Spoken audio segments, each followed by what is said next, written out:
जय जय श्री राधे। हरे कृष्ण। भागवत स्वरूप सभी साधकों को मेरा प्रणाम। आज हम जानेंगे श्रीमद् भागवत महापुराण का द्वितीय स्कंद का तृतीय अध्याय, जहाँ कामनाओं के अनुसार विभिन्न देवताओं की उपासना और भगवत भक्ति के प्राधान्य का निरूपण किया गया है। वीडियो शुरू करने से पहले आप सभी से अनुरोध है, अगर आपने मेरा चैनल सब्सक्राइब नहीं किया तो सब्सक्राइब कर लीजिए और बेल आइकॉन को प्रेस कर दीजिए ताकि मेरा हर वीडियो आप तक पहुंच जाए। और अगर आपको मेरा वीडियो अच्छा लगता है तो लाइक जरूर कीजिएगा और अपने बंधु बांधवों में शेयर कीजिएगा ताकि उनको ये जानकारी प्राप्त हो सके।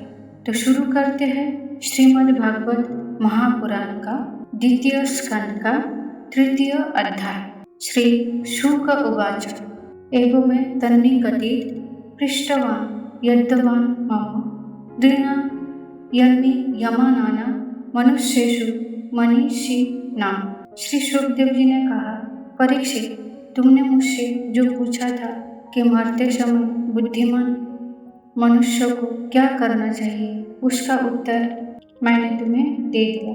जो ब्रह्म तेज का इच्छुक हो वो बृहस्पति की, जिसे इंद्र की विशेष शक्ति की कामना हो वो इंद्र की, और जिसे संतान की लालसा हो वो प्रजापतियों की उपासना करे। जिसे लक्ष्मी चाहिए वो माया देवी की, जिसे तेज चाहिए वो अग्नि की, जिसे धन चाहिए वो पशुओं की, और जिस प्रभावशाली पुरुष को वीरता की चाह हो उसे रुद्र की उपासना करना चाहिए। जिसे बहुत अन्न प्राप्त करने की इच्छा हो वो अदिति का, जिसे स्वर्ग की कामना हो वो अदिति के पुत्र देवताओं का, जिसे राज्यों की अभिलाषा हो वो विश्व देवी का, और जो प्रजा को अपने अनुकूल बनाने की इच्छा रखता हो उसे श्राद्ध देवताओं का आराधना करना चाहिए। आयु की इच्छा से अश्विनी कुमार का, पृष्ठि की इच्छा से पृथ्वी का, और प्रतिष्ठा की चाह हो तो लोक माता पृथ्वी और दो आकाश का सेवन करना चाहिए। सौंदर्य की चाह से गंधर्व का, पत्नी की प्राप्ति के लिए उर्वशी अप्सरा की, और सबका स्वामी बनने के लिए ब्रह्मा की आराधना करना चाहिए। जिसे यश की इच्छा हो वो यज्ञ पुरुष की, जिसे खजाने की लालसा हो वो वरुण की, विद्या प्राप्त करने की आकांक्षा हो तो भगवान शंकर की, और पति पत्नी में परस्पर प्रेम बनाए रखने के लिए पार्वती जी का उपासना करना चाहिए। धर्म उपार्जन करने के लिए विष्णु भगवान की, वंश परंपरा की रक्षा के लिए पितरों की, बाधाओं से बचने के लिए यक्षा की, और बलवान होने के लिए मरुद गणों की आराधना करना चाहिए। राज्य के लिए मनंतर के अधिपति देवों को, अभिचार के लिए निकृति को, भोगों के लिए चंद्रमा को, और निष्कामता प्राप्त करने के लिए परम पुरुष नारायण को भजना चाहिए। और जो बुद्धिमान पुरुष है वो चाहे निष्काम हो, समस्त कामों से युक्त हो अथवा मोक्ष चाहता हो, उसे तो तीव्र भक्ति योग के द्वारा केवल पुरुषोत्तम भगवान की ही आराधना करनी चाहिए। जितने भी उपासक है उनका सबसे बड़ा हित इसी में है कि वो भगवान के प्रेमी भक्तों का संग करके भगवान में अविचल प्रेम प्राप्त कर ले। ऐसे पुरुषों के सत्संग में जो भगवान की लीला कथाएं होती है उनसे उस दुर्लभ ज्ञान की प्राप्ति होती है, जिससे संसार सागर की त्रिगुणमयी तरंग मालाओं के थपेड़े शांत हो जाते हैं। हृदय शुद्ध होकर आनंद का अनुभव होने लगता है।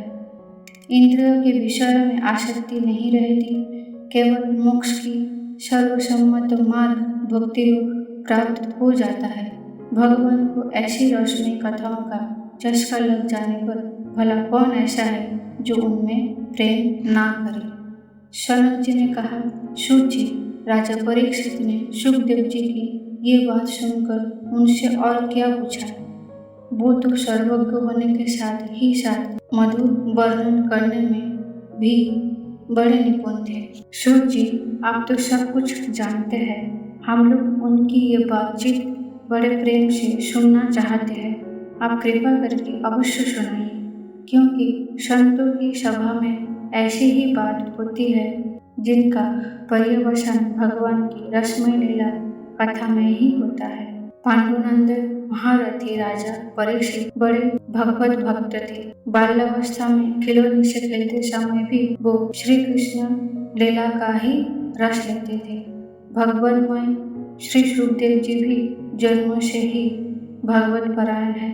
ऐसे संतों की सत्संग में भगवान के मंगलमय गुणों की दिव्य चर्चा अवश्य ही हुई होगी। जिसका समय भगवान श्री कृष्ण के गुणों के गान अथवा श्रवण में व्यतीत हो रहा है, उसके अतिरिक्त सभी मनुष्य की आयु व्यर्थ जा रही है। ये भगवान सूर्य प्रतिदिन अपने उदय और अस्त से उनकी आयु छीनते जा रहे हैं। क्या वृक्ष नहीं जीते?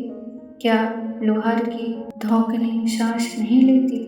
गांव के अन्य पालतू पशु क्या मनुष्य पशु की ही तरह खाते पीते या मैथुन नहीं करते? जिसके कान में भगवान श्री कृष्ण की लीला कथा कभी नहीं पड़ी, वो नर पशु, कुत्ते, ग्राम शुकर, ऊंट और गधे से भी गया बीता है।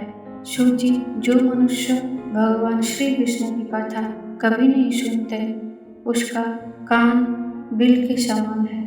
जो जीव भगवान की लीलाओं का गायन नहीं करती, वो मेढक की जीभ के समान टर टर करने वाली है।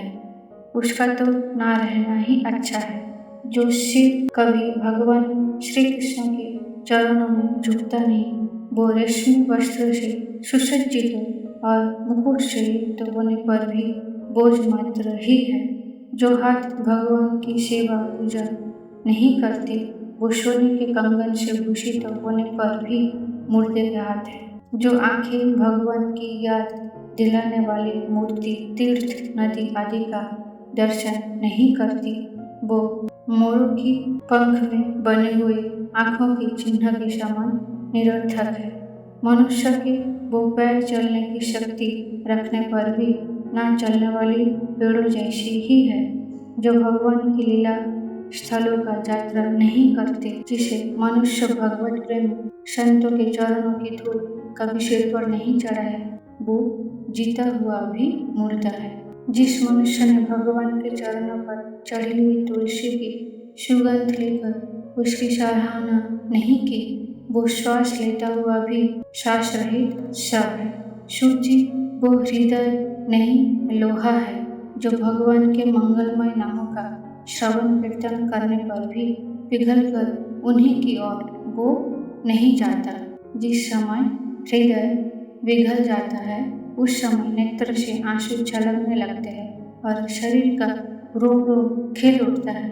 प्रिय सूची, आपकी वाणी हमारे हृदय को मधुरता से भर देती है। इसलिए भगवान के परम भक्त आत्मवेत्ता विशारद श्री सुखदेव जी ने परीक्षित के सुंदर प्रश्न करने पर जो कुछ पूछा, जो कुछ कहा, वो संवाद आप कृपा करके हम लोगों को सुनाइए।